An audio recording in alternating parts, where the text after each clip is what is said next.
Amén. Puede sentarse. ¿Cómo llego a fin de mes? Esa es una pregunta de que solo nosotros, solo usted, solo yo nos la podemos contestar, porque cada caso es muy diferente. La realidad es que para muchas personas no quisiera que llegara el fin de mes ya, porque tradicionalmente para el fin de mes es cuando tenemos que cumplir con una serie de responsabilidades y compromisos financieros. Ahora, pero la escritura es clara cuando nos dice que hay abundancia.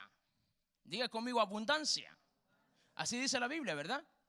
Dice que hay mucho. Y para cuando el Señor a través de su palabra hace referencia de algo, porque eso es así.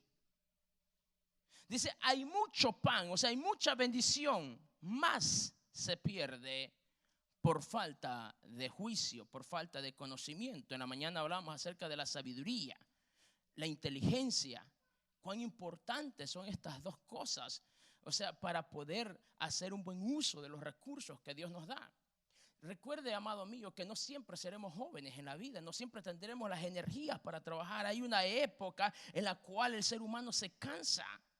Hay otras instancias que se cruzan en nuestro caminar de la vida y terminan con algunas cosas. Ejemplo de ello, una enfermedad,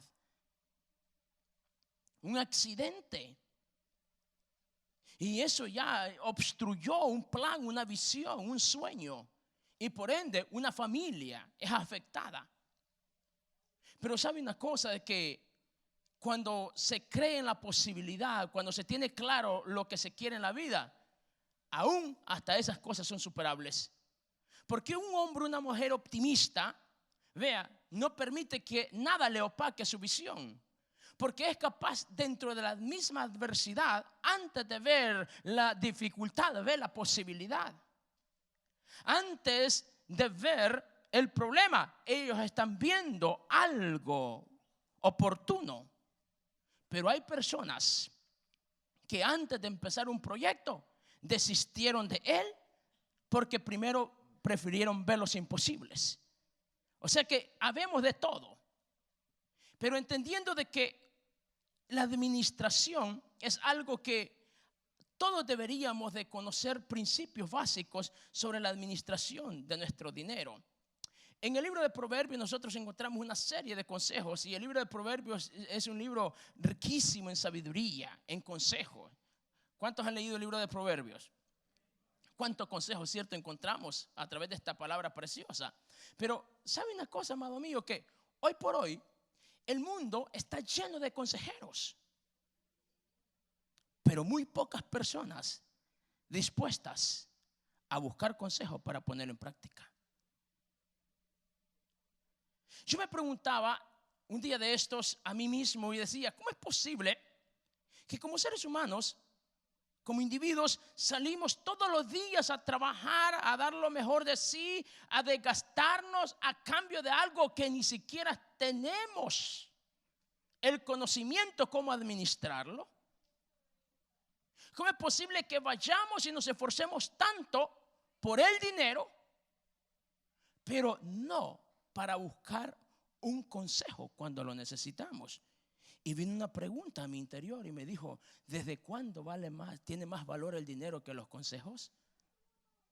Porque muchos de nosotros, amado, créame, no lo sabemos todo. Necesitamos ser instruidos en algunas cosas. A mí me llama la atención en Lucas capítulo 5 cuando Pedro ha trabajado toda la noche, dice la escritura, Jesús llegó al amanecer y después de que les hubo pedido permiso para abordar una de sus barcas, y Pedro tuvo que esperar allí mientras Jesús dio el sermón y la gente fue bendecida con la palabra. Y después de esto Jesús le dice a Pedro, Pedro, ¿será que puedes mover la barca un poco adentro? Y Pedro dice, Señor, pero toda la noche hemos estado trabajando, nada hemos conseguido. No, la respuesta de Pedro está basada en su conocimiento. Pedro era un excelente pescador, era su profesión, a eso se dedicaba. ¿Quién iba a decirle a Pedro que si la pesca había estado buena o había estado mala? Él era un experto en la materia. Sin embargo, en esta ocasión Jesús le dice, Pedro, mar adentro. Pedro se dio cuenta ese día que había necesidad de saber seguir instrucciones. Diga conmigo, seguir instrucciones. Cuando nosotros sabemos seguir instrucciones, seguramente vamos a tener mejores resultados. Difícilmente usted y yo tendremos resultados diferentes a los que estamos teniendo en el área que sea si no hacemos cambios al respecto. Querer resultados diferentes ante algo que estoy haciendo yo sin hacer nada a cambio es como sentarme a esperar la cosecha sin antes haber sembrado. Por eso, una vez más, ahondo sobre la idea y la necesidad de que si es necesario buscar consejo, buscar ayuda para tener mejores resultados, hagámoslo. Porque pedir consejo no es sinónimo de debilidad. Pedir consejo es sinónimo de sabiduría, de alguien que reconoce de que, estos no son los resultados que yo quiero para mí. Lo que yo veo como resultado no se parece nada a lo que yo tengo en mi plan, en lo que yo expectaba. No, aquí algo está pasando. Quizás no lo entienda, entonces busco a alguien que está donde yo quiero llegar para pedirle ayuda, asesoramiento, y me doy cuenta de que estoy haciendo una serie de cosas equivocadas y el consejo es oportuno y yo corrijo a tiempo.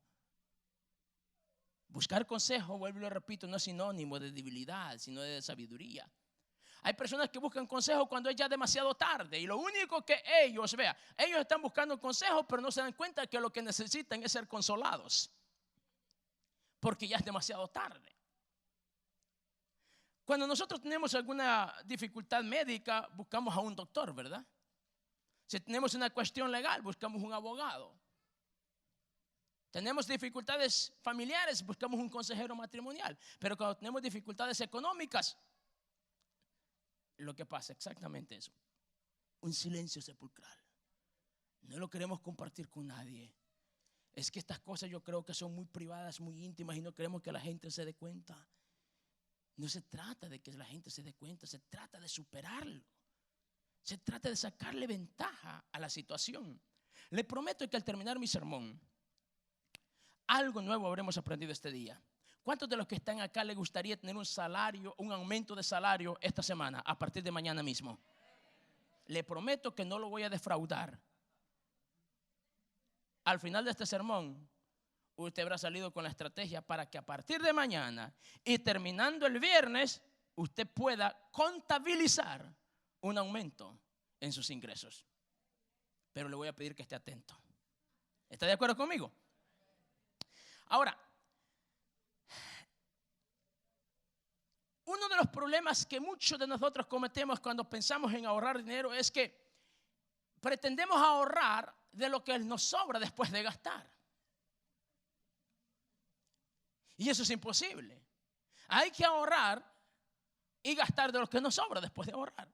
Compartí en la mañana algo que a mí me ayudó mucho cuando era muy joven. Y no es que estoy tan ya desgastado, Cuando menos mi esposa dice eso. Recuerdo que en esta ocasión esta persona me dice: Josué, ¿cuánto tú ganas por semana? Yo le dije lo que ganaba y me dice: ¿qué es lo primero que tú haces cuando recibes tu salario? Y yo me quise presentar ante esta persona como alguien responsable, como alguien pues que asume pues la responsabilidad tal cual debe ser. Y le digo: claro, pagar la renta, pagar el teléfono, pagar esto, pagar lo otro. Y me dice: estás equivocado. Yo dije: ¿cómo? Y yo, según yo, pues estaba contestando bien, porque lo primero es lo primero, asumir la responsabilidad y el compromiso. Yo le digo: ¿cómo que estoy equivocado? Me dice: sí, estás equivocado. Entonces, ¿qué se supone que debo de hacer? Lo primero que tú tienes que hacer, me dice, después de recibir tu salario, es pagarte a ti mismo. Vea, según yo ya me estaban pagando a mí. Y en efecto me pagaban por mi salario, pero yo a mí mismo no me estaba pagando. ¿Qué significa pagarse a uno mismo? Establecer un plan de ahorro disciplinado para cuando usted tenga posteridad de años, usted no tenga que preocuparse de que si la inflación es esta o la otra, de que si la economía está aquí o está allá, usted tiene garantizado su futuro. Antes de continuar con esto, déjeme decirle que muchos de nosotros creemos que ahorrar solamente es acumular dinero. Ese es un error. Pensar que el ahorrar es acumular dinero. El dinero está diseñado para que se desvalúe. como nosotros podemos sacarle beneficio a algo que está diseñado para que se desvalúe. O sea, la idea no es acumular dinero y tenerlo allí, sino invertirlo en algo, en un bien físico palpable, algo que nos dé garantía el día de mañana. Muchos de nosotros en casa tenemos un cuadro que decora una pared. ¿Alguno de acá tiene algún cuadro que decora alguna pared en casa? Pero ¿sabe que la mayoría de nosotros compramos un cuadro porque es bonito y porque nos gusta? La gente que piensa en ahorrar dinero no compra un cuadro por comprarlo. Compra un cuadro que le va a decorar su casa y que no va a perder su valor, que por el contrario, con el paso de los años va a valer más de lo que le costó ahora. Recuerdo haber escuchado esta historia, esta familia judía que salió de Alemania en la era del Holocausto. Ellos sabían que vivían en un mundo incierto y todos sus ahorros los fueron acumulando y compraron 3 diamantes de muy buen valor, por supuesto. Ahora, la situación es crítica, hay que escapar por la vida misma. Pero ahora el negocio ya lo han cerrado, ahora están huyendo, pero llevan consigo 3 diamantes. Lo primero que hicieron fue despojarse del primer diamante para dárselo a alguien que lo sacara de Alemania. El segundo diamante lo gastaron cuando se movieron para México. Y el tercer diamante se deshicieron de él cuando empezaron su propio negocio. Si ellos hubiesen tenido su dinero acumulado, ¿usted cree que lo hubieran podido sacar consigo? Por eso es que invertir no es cuestión de pensar en cantidades X de dinero y ponerlas en X inmueble. Son cosas tan básicas como esas de comprar un cuadro que no va a perder valor, o algo que no importa lo que pase, conserva, por el contrario, aumenta su valor. Entonces, todos esos son principios que nosotros debemos de saber. Porque nosotros pensamos que, como no me queda ningún excedente para ahorrar, a mí no me preocupa el factor ahorro. Pero el problema no es que no tenemos la posibilidad de ahorrar. Recuerde lo que decía el proverbio. ¿Qué decía el proverbio? En el barbecho del pobre hay mucho. ¿Cuánto? Pero se pierde. O sea que dinero llega a nuestras manos, pero no sabemos cómo canalizarlo, cómo administrarlo. Y por eso estamos en la situación donde pasamos algunas limitaciones extremas en algunos de los casos. Los principios que Dios a través de su palabra nos enseña sobre la administración son básicos, pero empieza con Si no somos capaces de administrar bien el tiempo, difícilmente sabremos administrar bien nuestro dinero. Lo repito, si no somos capaces de administrar bien nuestro tiempo, difícilmente nosotros sabremos administrar bien nuestro dinero. Ahora, los principios que el Señor nos enseña a través de su palabra son para nuestro beneficio, son válidos, son aplicables, pero a veces nosotros pensamos que eso no es para mí. Yo quiero que me muestres una vez más la gráfica de cómo llegamos a fin de mes, porque quiero que se lleve esto con usted ahora. Mire, espero en Dios que no sea su caso, pero huya, por favor, de que esto vaya a ser su caso en algún momento. Debemos de tenerle miedo a estas cosas nosotros, donde nosotros lo único que contabilizamos son cobros, responsabilidades, pero no tenemos los medios como saldarlos. Y la familia, mire, los muchachos ni siquiera quieren dar la cara porque como papá está frustrado, y cuando papá está frustrado suele hablar cosas que ni él mismo sabe lo que está hablando. La mamá preocupada porque no tiene los recursos, y un niño que quizás tiene que llevarlo al doctor, pero no hay los medios. ¿Cómo? Y hasta la pobre mascota, mire, se esconde porque no sabes que si la discusión es con él o con quién. La razón por la cual le traigo esta imagen una vez más es porque no solamente es como se llega a fin de mes en algunos de los casos, en el peor de los casos es como muchos terminarán en el invierno de su vida. ¿Cuántos estuvieron en la mañana? Hay un buen grupo que no estuvo en la mañana acerca del invierno de la vida. ¿Cuántos saben cómo es el invierno de la vida? Las estaciones de la vida. Tenemos una primavera, tenemos un verano, tenemos un otoño y tenemos un invierno. Se dice que la primavera es de 0 a los 20 años.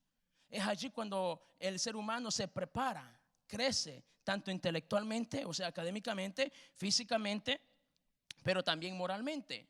Y luego viene el verano, que es de los 20 a los 30. Es cuando la mayoría de personas suelen casarse.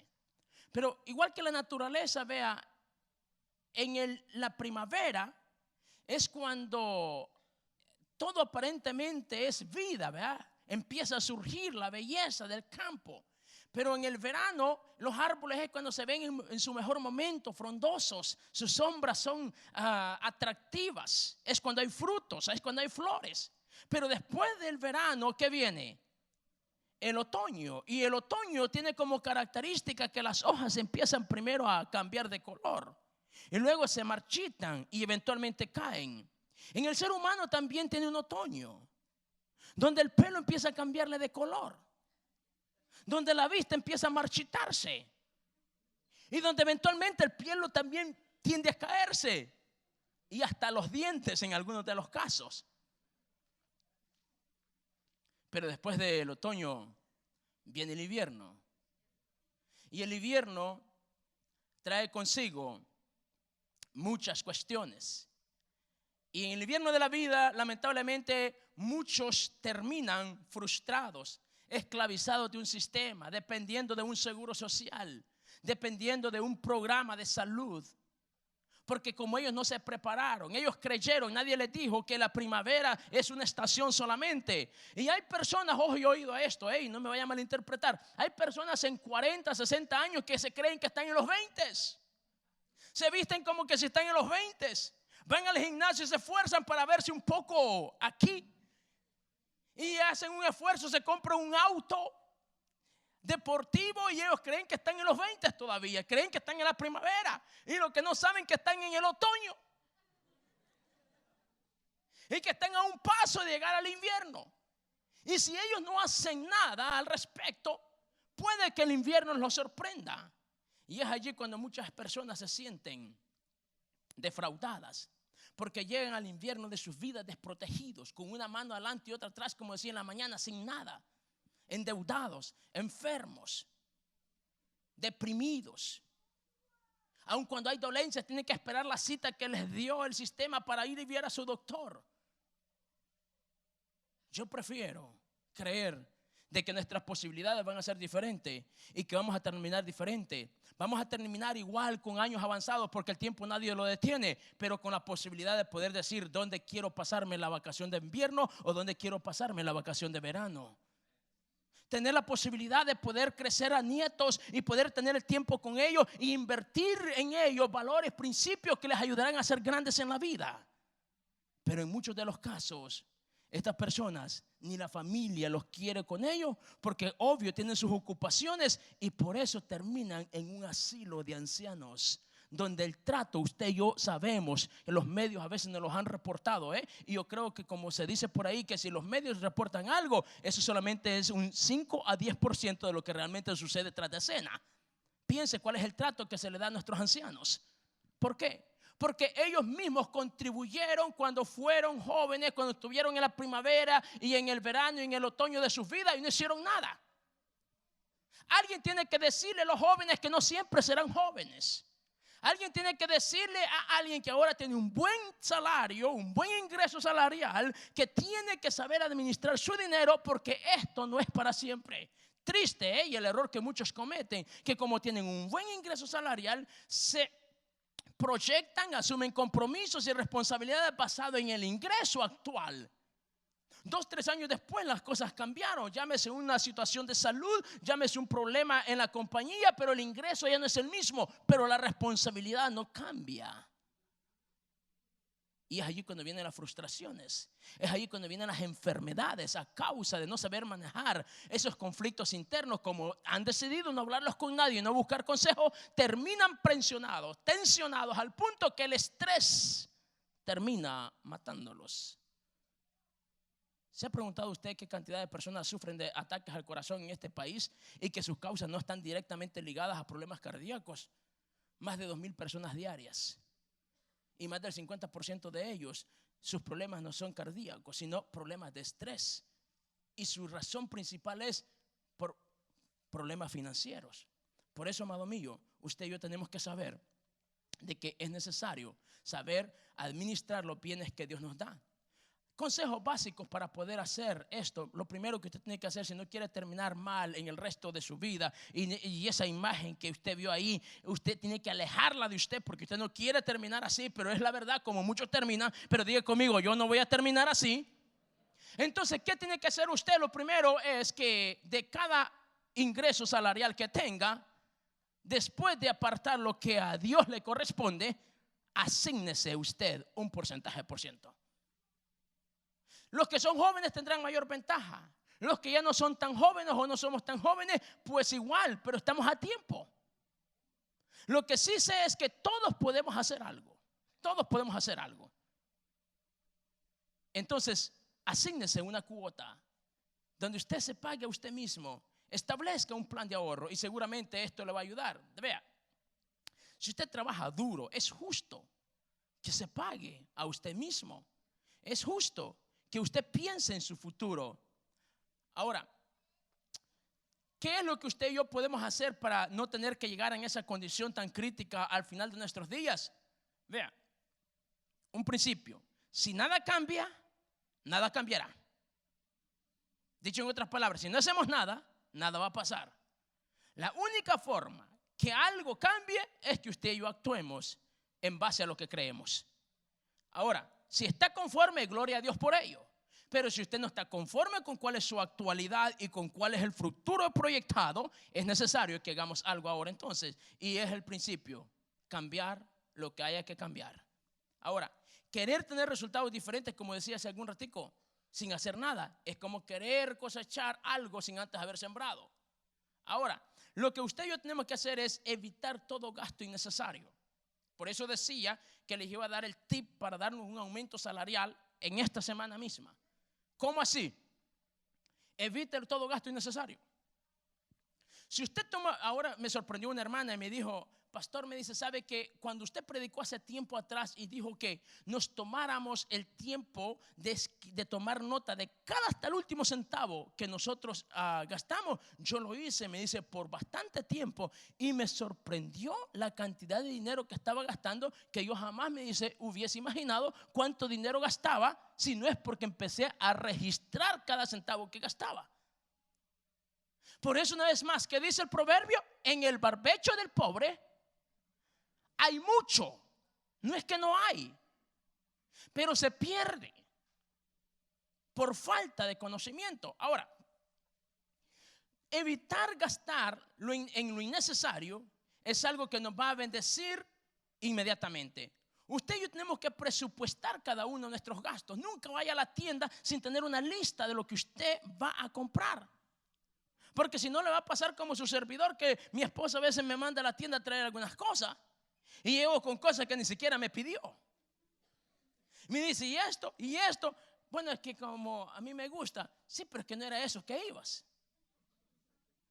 ¿Sabe usted cuál es el porcentaje de comida que se pierde en los refrigeradores de las familias americanas porque se echó a perder, porque no se usó, o por comida que se cocinó extra y no se consumió? ¿Alguno tiene idea? Es menos, 25% aproximadamente. Imagínense ustedes, cada $100 que vamos a gastar a la tienda, porque allá no los dieron gratis, ¿cierto? Pero nosotros en casa fuimos irresponsables con el producto. Cocinamos leftover. Lo vimos, ya no está en buen estado, a la basura. Pero allá no nos los dieron gratis.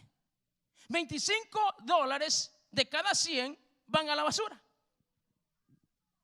por no comprar lo justo y lo necesario. Por eso digo, en el barbecho del pobre hay mucho pan, pero se está perdiendo por falta de inteligencia.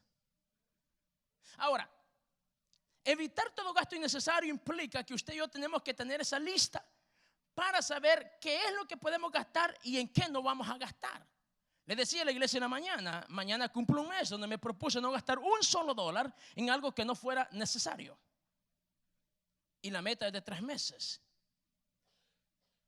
¿Y sabe, pastor, cuánto era lo que yo gastaba diario? Aproximadamente, puede que haya sido más. Lo que yo tengo bien contabilizado diario, $8. En cosas innecesarias que puedo vivir sin ellas. Paraba a Starbucks casi todos los días. Tomaba un café, 5.14, más el $1 de propina, 6 y fracción. Y en otras cositas por allí, $8. Es lo que yo tengo contabilizado. $8 diarios por 7 días a la semana hace un total de $56 semanales. Las familias que tienen varios miembros es posible que sea más, pero no se dan cuenta porque como es $1 el que les piden, no se dan cuenta como son 50 centavos los que les pide el muchacho, no se da cuenta. El asunto es que hay una fuga y usted no la ha identificado. $56 a la semana. Por 52 semanas que tiene el año, me di cuenta que yo estaba gastando un promedio de $2,912 en gastos que puedo vivir sin ellos. Y si yo multiplico estos $2,912 por 5 años, ¿sabe cuánta plata yo estaba gastando innecesariamente? Casi los $15,000. Con un poco, y esto no estoy hablando de ahorro, esto es gastos innecesarios. Y si nosotros nos esforzamos un poquito y hacemos un plan de ahorro, súmele un poquito más a eso que evitó gastar a la vuelta de 5 años y usted tiene lo más que suficiente para invertir en un inmueble de bienes y raíces y rentarlo, y en excedente a su compromiso le pueden quedar unos $500 mensuales. Multiplíqueme $500 por 12 meses.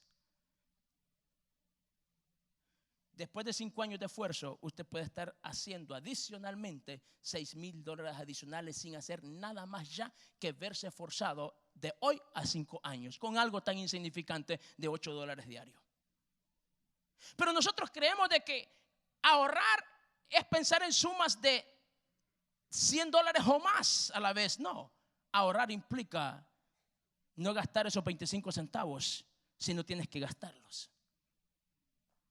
Ahorrar implica no ir a la tienda si no tengo que ir, si se puede esperar para mañana. Y evito gastar combustible, evito todo lo que implica usar el vehículo. Ahorrar implica apagar esa luz que está encendida innecesariamente en esa habitación. Ahorrar implica modular el termostato del aire acondicionado en casa cuando no hay nadie en casa. Ahorrar implica reducir la presión del agua en las válvulas en la parte de abajo para que cuando usted la abre no salga con tanta presión y así reducir ese gasto. Porque el medidor allá no para, y el tipo que viene a medir al mes, él anota lo que allí dice. Ahorrar implica cocinar para todos en la vez en la casa. Y que cuando los chicos vengan, que coman de lo que hay cocinado. Porque el mismo consumo de gas cocina para todos. Ahorrar implica tener cuidado con esas cosas que otros piensan que no es para tanto. Pues para mí sí es mucho. Porque es mi futuro el que está de por medio. Recuerde la gráfica, yo no quiero terminar así y espero que usted tampoco. Por eso decía, todos estamos en la facultad de poder hacer algo. ¿Cuántos todavía quieren el aumento salarial para la próxima semana? ¿Sí? Ok, entonces le sugiero que haga lo siguiente. A partir de mañana, usted que tiene el hábito de salir temprano de casa y por no levantarse temprano y hacer su desayuno, se va y pasa por la tienda allí y compra un collage y una taza de café y le costó $3.25. Esos $3.25 allá van a sumar el día viernes, Sí, esa botella de agua que usted se fue y se compró en la tienda y le costó $1.65, el viernes va a sumar. Yo sé que hay personas que dicen esos son extremos ya, pero yo prefiero vivir en extremos por un periodo de tiempo y cuando sea mayor de año tener la facultad de poder viajar a donde me encanta viajar. A mí me encanta viajar, Me encanta viajar. Yo tengo claro los lugares que quiero visitar cuando esté más grande. Y le digo a mi esposa, yo tengo claro ya hasta el año que yo pienso trabajar y de allí en adelante yo quiero despreocuparme de algunas cosas, delegar otras cosas, porque yo quiero disfrutar mi familia y no quiero que el factor financiero sea un impedimento. Pero la responsabilidad y la posibilidad para mí es hoy que estoy a tiempo. Hoy que estoy a tiempo. Usted que dice, hermano, yo quisiera, si usted supiera, si yo no gasto en nada,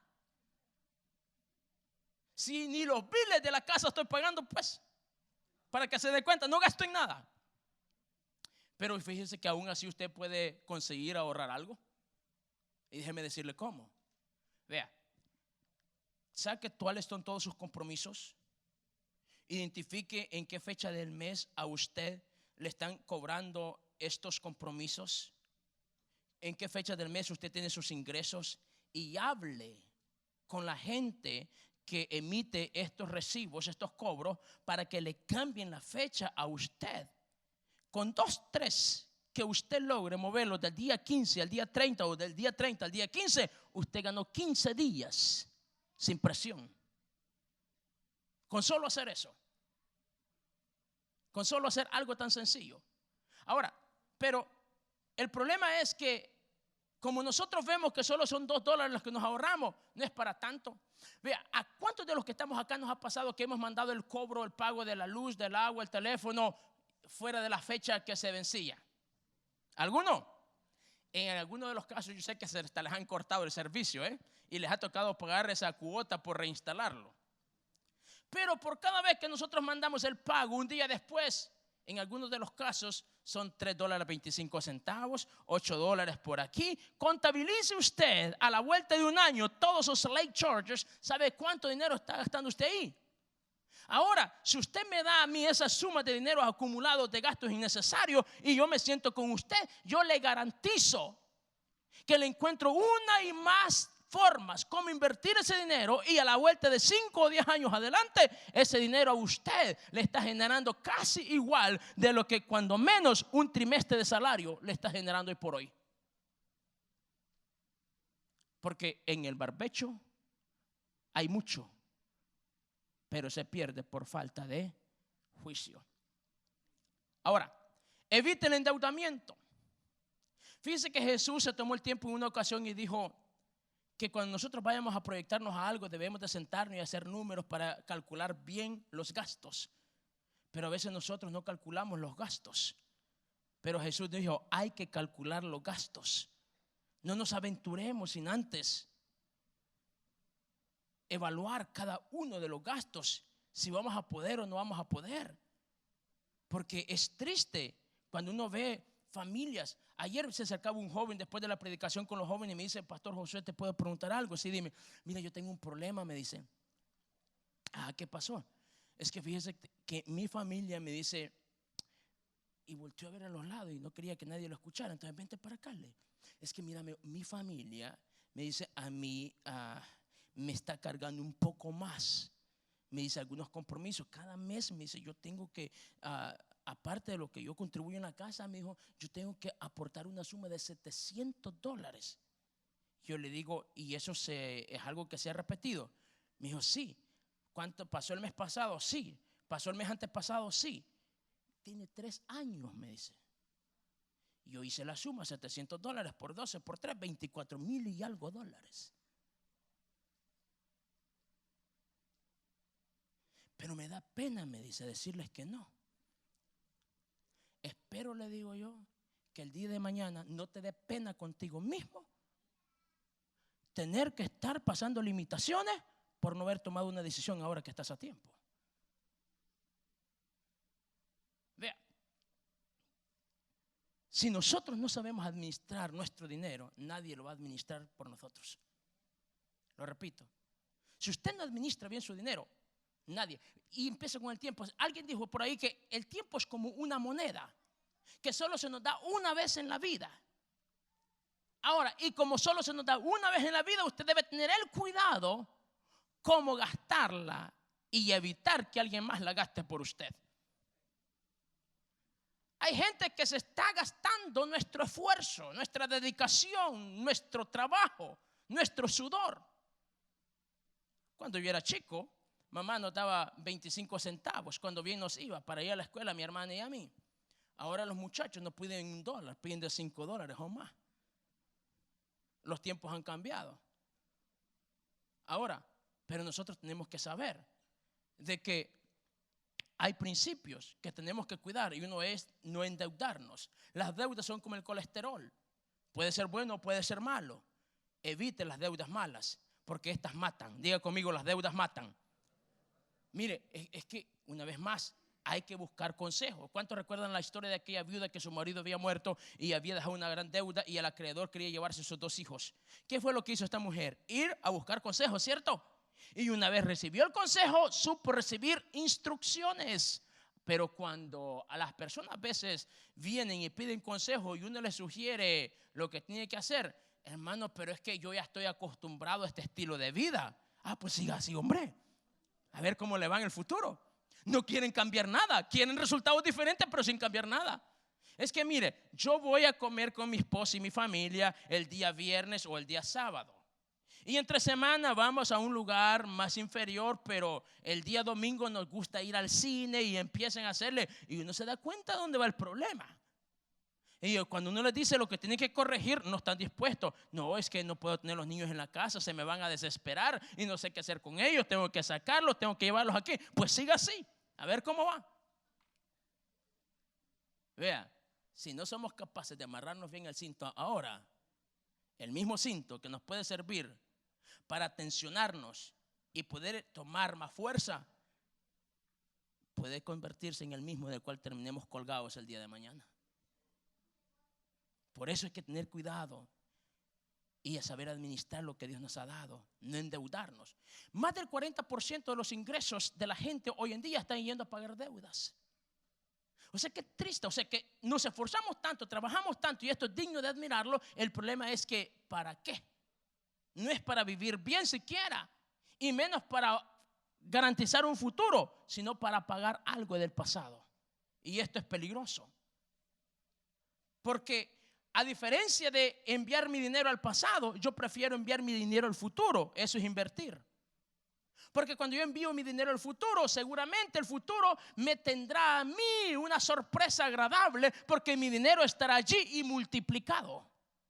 Y cuando yo lo envío al pasado, ni sombras. Es más, ¿alguno de ustedes ha recibido alguna carta del banco dándole las gracias por ser un buen contribuyente? Usted que usa tarjeta de crédito y que tiene X cantidad de deuda y está pagando un 18 o 20% de intereses en esa tarjeta, ¿recibe usted siquiera eso? ¿Un agradecimiento del banco? Vea lo despiadados que son. Nos están ofreciendo un plan de ahorro. Nosotros vamos y depositamos nuestro cheque ahí, nuestros ingresos, y decimos que tenemos una cuenta de ahorro. Y de esa misma institución financiera es muy posible que tenga una tarjeta de crédito en la cual están cobrando un 18%, pero a usted solamente le pagan un 5% anual. Y si usted está tarde con los pagos, le cargan los $35 sin misericordia. Eso es lo que las instituciones financieras hacen. ¿Sabe qué? Es peor aún. ¿Cuántos de ustedes saben, o no quiero decir tienen, pero saben de que existen tarjetas de crédito que hay que pagar una cuota anual? ¿Saben que hay tarjetas de esas, verdad? Algunos yo sé que las tienen. ¿Sabe en práctica qué es lo que estamos haciendo? Pagando para poder gastar. O sea que el gastar no es suficiente. Pagamos una membresía para poder gastar porque esa tarjeta no nos lo da gratis. Estamos pagando para poder gastar.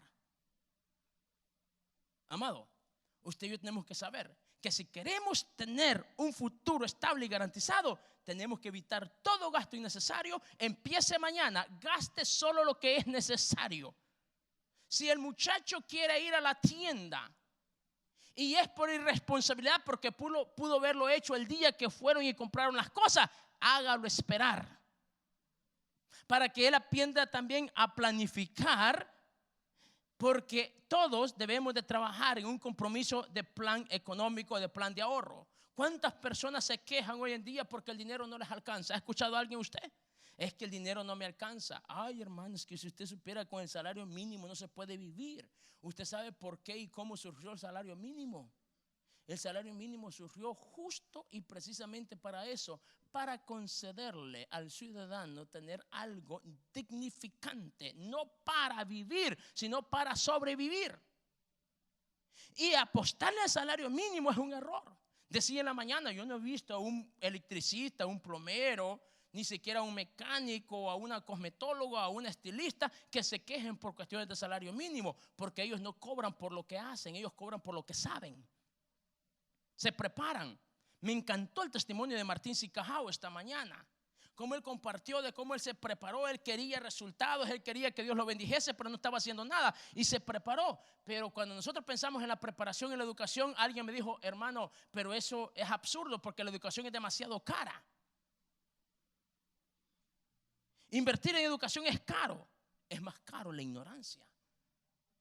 Porque cuando uno no sabe, nos puede pasar como le pasó la historia que les practicaba en la mañana de esta hermana que muy contenta, como toda persona aspirando a tener algo propio, se compró una propiedad y para sorpresa de ella, esta propiedad alguien más también la compró y ella pues no sabe qué hacer. Fue a la gente, a la oficina donde ella emite los pagos y le dijeron, pues nosotros no podemos hacer nada acá, eso arréglelo usted allá. Bueno, pasó el tiempo y después no fue la misma persona, sino encontró a alguien más con maquinaria tumbando todo lo que había allá adentro y ella se escandalizó y dijo, pero Dios mío. Y mientras hablaba con uno de los vecinos le dicen que esa propiedad la habían vendido 10 veces ya. ¿Se da cuenta cuán importante es el conocimiento? Entonces, ¿qué es más caro? ¿Invertir en conocimiento o seguir desinformado? Por eso, amado mío, no tema invertir en conocimiento. Prepárese, motive a sus muchachos que se preparen, porque el día de mañana la vida seguramente les será más práctica a ellos si se preparan hoy. Mientras vea, los muchachos se quejan porque no hay oportunidades ahora en día. En realidad oportunidades hay, lo que no hay es voluntad de prepararse para las oportunidades. Invierta en su futuro, capacitándose hoy. Yo sé que es caro, pero vale la pena. Porque eso le digo, vea lo que dice Proverbios 22:7. Cuando nosotros no nos preparamos, corremos el peligro de volvernos, vea, deudores o esclavos de aquellos que nos prestan dinero. No, Proverbios 22:7. Dice que el rico se enseñorea de los pobres, pero dice, el que toma prestado se vuelve esclavo o servidor de aquel que le prestó. Para eso trabaja más del 40% de la gente, para enviar pagos a alguien que les prestó una tarjeta de crédito para que puedan vivir a través de ella. Amado, es preferible hacer un esfuerzo, hacer un recorte de todo gasto innecesario, hacer un balance y no deberle nada a nadie. Por eso dice la palabra del Señor, el apóstol Pablo, escribiendo a los romanos, no debáis nada a nadie. Dios no nos quiere ver estresados, Dios no nos quiere ver angustiados, Dios no nos quiere ver enfermos a causa de las presiones económicas. Dios nos quiere ver libres adorando su nombre, pero libres de opresión financiera y con la capacidad de poder bendecir su reino, porque somos hombres y mujeres responsables, sabemos administrar el dinero y multiplicarlo. Eso es lo que Dios quiere que hagamos. Pero vea, termino con esto. Lo más importante, si nosotros no queremos terminar como termina la mayoría de ahí, decía que tenemos que hacer un plan de gastos. 2, evitar el endeudamiento. 3, ahorrar para luego invertir. Dice la Biblia, Proverbios 21:20, que en la casa del hombre sabio hay abundancia de riquezas, pero vea, en la casa del hombre sabio hay tesoros preciosos. Aceite es sinónimo de instrumentos de comercialización en aquel entonces. Pero en la casa del hombre insensato, ¿qué pasa? Todo lo destruye, es un despilfarro. Dice, todo lo disipa, lo disuelve, lo vuelve nada. No es que no haya, es que no sabe qué hacer con ello. Un muchacho allá de mi pueblo le entregaron una herencia. ¿Sabe qué hacía cuando le dieron la herencia a esta persona? Cada vez que iba a la ciudad, pagaba un taxi que lo viniera a traer a su casa y que lo vinieran a dejar de regreso. Y los amigos, de hecho ya tenía algunos, ahora se le aumentaron. 3 meses después quedó peor que como estaba, porque ahora ni siquiera tiene la posibilidad de tener una herencia. 3 meses le alcanzó nada más, porque el insensato todo lo desaparece. Hay personas que han recibido fortunas, pero no han sabido qué hacer con ellas. De hecho, todos los que estamos acá hemos recibido un regalo, un tesoro, una fortuna de parte de Dios, que se llama habilidades, talentos, creatividad, y la llevamos por dentro. Hay que desarrollarla y ponerla en práctica. Y debemos de ser como el hombre sabio. Digo conmigo, debo ser sabio en mis decisiones. Y cuando somos sabios, dice que, muestre una vez Proverbios 21:20, perdón. Dice que habrá abundancia de riquezas en la casa del sabio. Yo prefiero que en mi casa haya abundancia y no estar en la categoría de lo que no sé qué hacer con lo que tengo. ¿Cree que es mejor? Busquemos el consejo de Dios entonces. Vea, aparte de que nosotros tenemos que evitar el endeudamiento y saber qué hacer, multiplicarlo a través de la inversión, lo más importante de todo, hay que ser generosos. Si todo lo que tenemos se lo debemos a Dios, ¿cierto? La Biblia dice que es de Él, por Él y para Él. Nosotros solo somos sus administradores. Pero muchas veces nosotros no damos, no porque no queremos, sino porque no tenemos. Yo soy uno de esos. No damos no porque no queremos, sino porque no tenemos. Me ha pasado ya, créamelo. Pero me di cuenta que si no tenía, no era porque no tenía la posibilidad, sino porque no sabía cómo cuidarlo y multiplicarlo. Pero cuando Dios me permitió entender esto y cómo hacerlo, me di cuenta de que una de las cosas más importantes es ser parte del engrandecimiento del reino a través de mis bienes. Y eso se demuestra con la generosidad. Nosotros decimos que somos personas inmensamente agradecidas con Dios, pero el agradecimiento se refleja a través de la generosidad. Ahora, una persona generosa da con alegría. Diga conmigo, con alegría. 2 Corintios 9:7 dice que debemos de dar con alegría. Y dar con alegría, decía en la mañana, que es que cuando llega la hora de venir a las ofrendas, yo no sé cuántos de ustedes han tenido la oportunidad de ver algunos servicios de los hermanos africanos a la hora de las ofrendas. Mire, esa gente danza. Cuando va a ofrendar, ellos se alegran en el tiempo de la alabanza, pero cuando llega la hora de ofrendar, esa gente literalmente danza, porque ellos tienen claro que es una oportunidad de darle al Rey Supremo algo que Él les ha concedido administrarlo. Pero a veces nosotros, nuestra actitud es de, cuando viene la hora de ofrendar, estamos buscando el billete de menor denominación. Yo lo desafío a usted este día a que le crea a Dios y Dios lo va a sorprender a usted. Hay personas que me conocen bastante bien y saben de lo que estoy hablando. Soy una persona generosa. No solamente para aportar al reino acá en mi iglesia, de la cual orgullosamente lo hago, sino también otros ministerios donde Dios me mueve, y siempre lo consulto a mi pastor si está bien que lo haga. Cuando Dios me pone algo, yo le digo: pastor, ¿sabe qué sentido hacer esto? ¿Qué cree usted? ¿Qué considera usted? Y lo hago.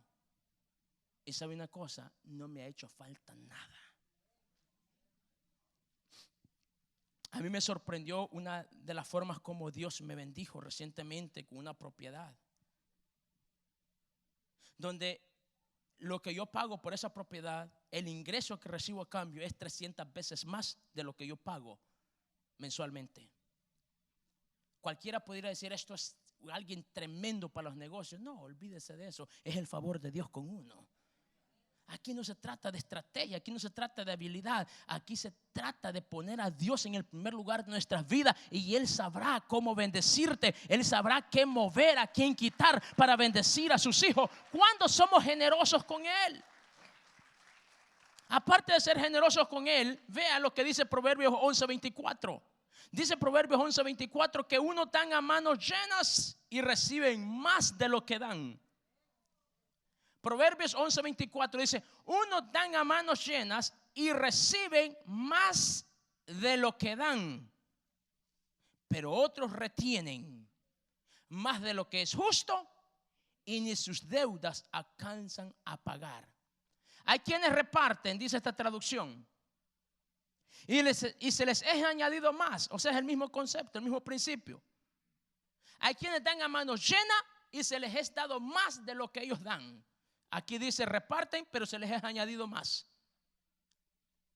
Pero el que retiene más de lo que debe de dar, ¿cómo termina?